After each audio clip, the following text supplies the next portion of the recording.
તો આજે આપણે બનાવીશું મોદી સાહેબની ફેવરિટ એવી ઝાલમુરી બનાવીશું, જે આ બંગાળની ફેવરિટ આઈટમ છે. તો આ બંગાળમાં ખૂબ જ ફેમસ છે. તો એના માટે આપણે અહીં 2 કપ જેટલા મમરા લઈ લીધા છે અને 1 કપ આપણે મિક્સ ચવાણું લીધું છે. અને અહીંયા આપણે ખાટું અથાણું જે બનાવેલું કેરીનું એનું તેલ કાઢીને અહીં લીધું છે. આપણે ઉપર જે તેલ આવી જાય છે એમાંથી 2 ચમચી લીધેલું છે. અહીંયા આપણે માંડવીનું તેલ લીધું છે. આ જગ્યા ઉપર તમે સરસોનું તેલનો, આની અંદર સરસોનું તેલ જ હોય છે, પણ આપણે ગુજરાતીઓ માંડવીનું તેલ ખાતા હોય તો અહીંયા મેં માંડવીનું તેલ લીધું છે. અને અહીંયા લીલું મરચું સુદ્ધા લીધું છે. અહીંયા આપણે ચણા અને વટાણા પલાળી અને બાફી લીધા છે. અહીંયા એક ટમેટું સુધારી લીધું છે. અહીંયા એક કાકડી સુધારેલી છે. અહીંયા એક બાફેલું બટેકું સુધારી લીધું છે. 2 ડુંગળી સુધારેલી છે. આ લીલા ધાણા છે. તો એકદમ ટેસ્ટી એવી ઝાલમુરી ઝડપથી બની જાય એવી આપણે બનાવી લેશું.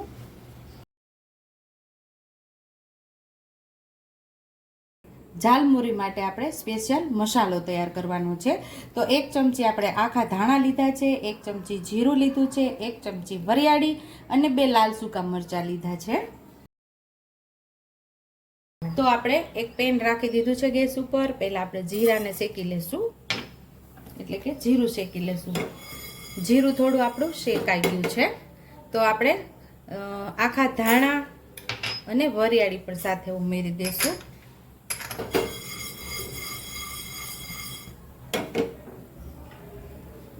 બે સૂકા મરચાં ઉમેરી દઈશું અને આપણે શેકી લેવાનું છે. મસ્ત એવું ખુશ્બુ આવે ત્યાં સુધી આપણે એને શેકવાનું છે.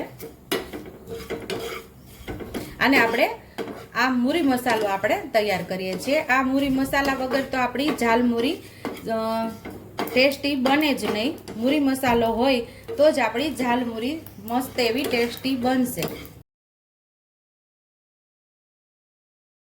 આ મસાલો આપણે જે શેકીને રાખેલો એ ઠંડો થઈ ગયો. મિક્સર જારની અંદર ઉમેરી અને આપણે એને પાવડર તૈયાર કરી લેવાનો છે.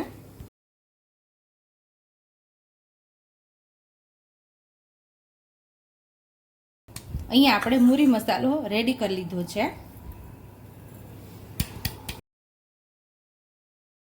આ મૂરી મસાલો તમે સ્ટોર કરીને રાખી શકો છો, કોઈ પણ શાકમાં ઉપયોગ કરી શકો છો. તો હવે બધું આપણે આની અંદર ઉમેરી દઈશું. તો આપણે મિક્સ ચવાણું ઉમેરશું 2 થી 3 ચમચી જેટલું. અહીંયા 2 ચમચી જેટલા ટમેટા ઉમેરી દઈશું.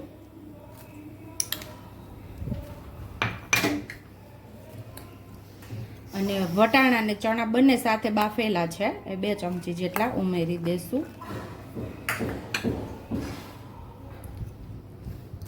2 ચમચી જેટલી કાકડી ઉમેરી દઈશું. વધારે ફાવે તો વધારે પણ તમે ઉમેરી શકો છો.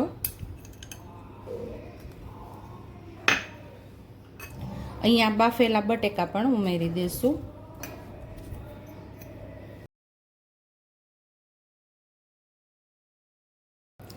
અહીંયા ડુંગળી ઉમેરી દઈશું 2 થી 3 ચમચી જેટલી.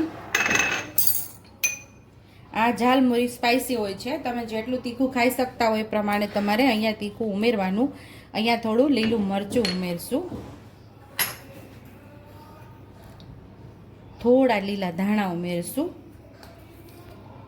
1 ચમચી જેટલો ઝાલમુરી મસાલો ઉમેરશું, એટલે કે મૂરી મસાલો ઉમેરી દઈશું.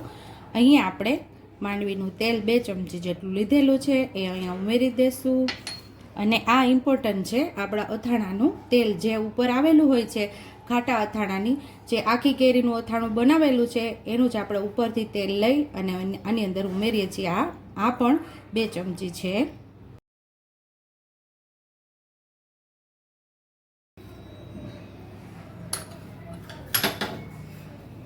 આ બધું મિક્સ કરી દઈશું આપણે. સ્વાદ મુજબ આપણે મીઠું ઉમેરશું.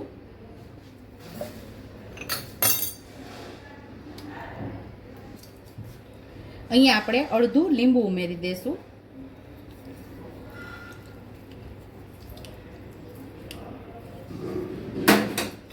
એ પણ સરસ આપણે મિક્સ કરી દઈશું.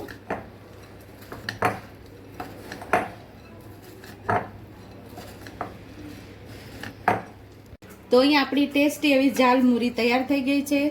તો આપણે સર્વ કરી લઈશું.